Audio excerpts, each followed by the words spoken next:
भक्ति कहां विराजित होती है? कथा श्रवण करने वाले श्रोताओं के हृदय में। यहां देवर्षि नारद ने एक बात पूछी, कहा महाराज एक बात बताओ, ये जो कथा है इस कथा को केवल कोई भक्त ही सुन सकता है या अन्य और कोई भी? तब कहा महाराज ऐसा नहीं, बड़ा से बड़ा पापी क्यों ना इस कथा को सुन ले, वह भी अपने कल्याण का मार्ग प्रशस्त कर लिया करता है। ऐसा नहीं है इस कथा को केवल कोई भक्त ही सुन सकता है, ना, बड़ा से बड़ा अपराधी क्यों ना हो उसके भी अपराध क्षमा हो जाया करते हैं। ऐसी है ये कथा। तभी तो कहते हैं पापियों को पाप से है तारती। राधे राधे। तब इस विषय में एक प्रसंग सुनाया, आप लोग सुनना चाहते हो? बस 5 मिनट का और प्रसंग है। क्या बोलना पड़ेगा? ऐसे नहीं, जोर से बोलना पड़ेगा। अभी आनंद नहीं आया, दोनों हाथ उठा करके बोलिए। ये हुई ना बात। बस 5 मिनट का प्रसंग सुना करके मैं वाणी को विश्राम दूंगा। बोले तुंगभद्रा नदी के किनारे एक आनंद नाम का नगर था। उस नगर में एक ब्राह्मण रहा करते थे, उनका नाम था आत्मदेव। धुंधली नाम की पत्नी, धन धान से संपन्न लेकिन संतानहीन है। एक महात्मा के निकट पहुंचे। महात्मा ने इनकी मस्तिष्क की रेखाओं को पढ़ करके कहा, महाराज एक जन्म क्या, आपके तो 7 जन्मों तक संतान का योग नहीं है।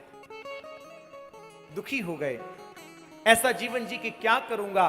उसी समय महात्मा ने अपनी झोली से फल निकाल करके दिया, कहा अपनी प्रेसी पत्नी को खिला देना।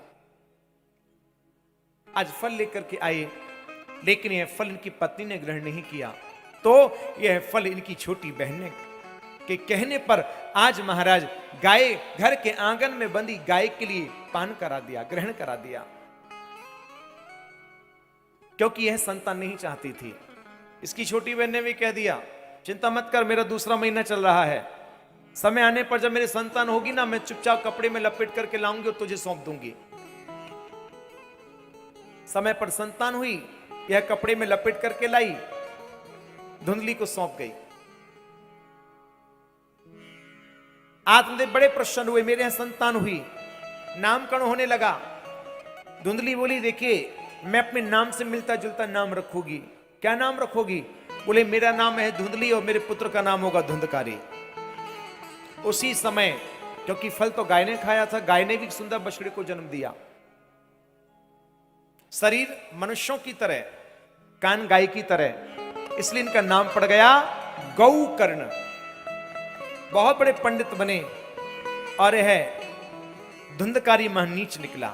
शराब पीना, जुआ खेलना, खेलते हुए बच्चों को ले जाकर के कुएं में ढकेल देना, मारपीट करना, चोरी मारधाड़ करना, यही कार्य करता।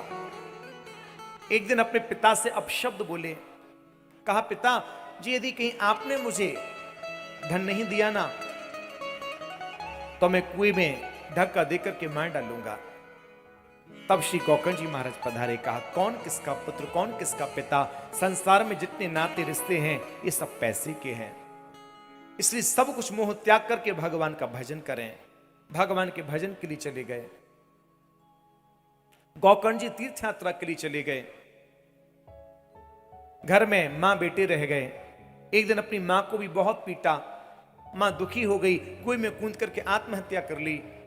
अब तो इस धुंधकारी को कोई रोकने टोकने वाला नहीं बचा। 5 वैश्याओं के साथ रहने लगा। एक दिन वैश्याओं ने सोचा रोज चोरी करता है, डांका डालता है, किसी दिन राजा के सिपाहियों ने पकड़ लिया ना तो ये तो सूली पे चढ़ेंगे, हमको भी लेके मरेंगे। और उस समय धुंधकारी को 4 पाइयों पर कस करके रस्सी से जलती हुई आग के अंगारे इनके मुख में डाल दिए, तड़फ तड़फ करके मारा गया। धन लेकर के भाग गई। गोकर्ण जी को पता चला कि मेरे भाई की मौत हो चुकी है, तो गया आदि जिस तीर्थों में गए ना, पिंडदान किए। पिंडदान करने के बाद, तीर्थ यात्रा करने के बाद जब अपने नगर में वापस आए, अपने गांव में पहुंचे, अपनी कुटिया में पहुंचे, तो देखा इनके भाई का भी कल्याण नहीं हुआ, ये तो प्रेत बन चुका है। नाना प्रकार के रूपों से दिखाई देने लगा। पूछा आपका परिचय, कुछ बोल ना पाए। जल को अभिमंत्रित करके गोकर्ण जी ने जैसे ही छींटे मारे, इसकी वाणी प्रभावित हो गई। कहा अम भ्राता ते देवस्मी धुंधकारी तीना खला, मैं हूं धुंधकारी। धुंधकारी तेरी दशा, हमने तो तेरे लिए बहुत सारे पिंडदान किए, फिर भी तेरा कल्याण नहीं हुआ।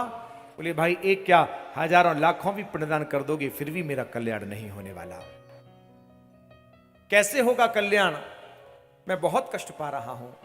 प्रातःकाल होने पर भगवान सूर्य का आराधन किया, भगवान सूर्य प्रकट होकर के आए। गौकर्ण जी ने पूछा मेरे भाई का कल्याण कैसे होगा? भगवान सूर्यदेव ने कह दिया गौकर्ण जी से, एक काम कीजिए, आप अपने भाई को श्रीमद् भागवत की कथा श्रवण करवा दीजिए। श्रीमद् भागवत कथा का सुंदर आयोजन हुआ। गौकर्ण जी स्वयं व्यासपीठ पर विराजे और जिस समय कथा शुभारंभ हुई तो ये प्रेत कथा सुनने के लिए आया। प्रेत कभी एक जगह टिकता नहीं, कैसी कथा सुने? तो देखा वहां 7 गांठ का एक बांस गड़ा हुआ था, उसमें प्रवेश कर गए। क्रमानुसार 7 दिन कथा हुई, 7 ग्रंथियों का भेदन हो गया, इनका स्वरूप बदल गया वैष्णवों के जैसा। व्यासपीठ को आकर के प्रणाम किया, भगवान के पार्षद लेने आए। गौकर्ण जी ने पूछा कथा इतने श्रोताओं ने सुनी लेकिन विमान निकली क्यों? तो कहा कि जितनी मन लगा करके आपके भाई ने कथा सुनी है ना, इतनी मन लगा करके और किसी ने नहीं सुनी, इसलिए विमान एक को आया। पुनः श्रावण के महीने में कथा का आयोजन हुआ और अब की बार चींटियों ने तक कथा मन लगा करके सुनी, सबके सब भगवत धाम के लिए प्रस्थान किए हैं। ऐसी है कथा, बूढ़ों को जवान बना देती है और प्रेतों का भी कल्याण करने में बहुत सक्षम रहा करती है। जब प्रेतों का कल्याण हो सकता है तो जीते जी हम क्या प्राप्त नहीं कर सकते हैं।